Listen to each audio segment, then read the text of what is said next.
Most people are terrified of putting fish on the smoker, but this halibut is going to change that. It's firm, it's buttery, and it takes on the wood fire better than just about anything else.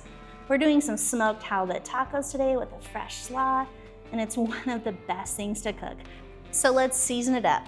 A very important step when dealing with any meat that's going on the smoker is to pat that dry. And halibut is amazing. It's like the steak of the ocean. These are beautiful wild-caught Alaskan halibut fillets. And to season them up, we patted them dry. We're gonna give them a little drizzle of olive oil. Rub the oil around. And you can use whatever oil you want. I prefer just a nice neutral oil.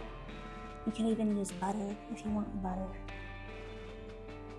Oh, these are so beautiful. And then we are going to be using this asado because these are going for tacos, and this is the perfect flavoring, Flavor Knuckles asado. Go ahead and season up the fillets.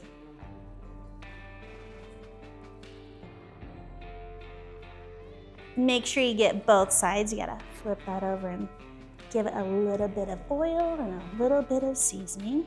I love this seasoning for fish because there's citrus notes to it that are just, they're perfect with fish. They're seasoned up. We're gonna head out to the smoker and get them going. We're gonna be putting these halibut fillets on our RecTech Bullseye. It's the perfect smoker for this. And I don't like to throw the fillets directly on the grate.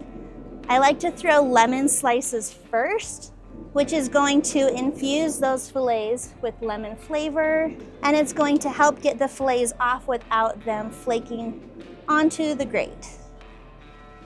Our bullseye is set at 225, a nice low temperature to really get that wood in there, and it's gonna go for about 45 minutes until that fish is perfectly flaky. We have a few more minutes of the halibut cooking. It's beautiful, but we're gonna warm up our tortillas for about five minutes. It's time to make some tacos.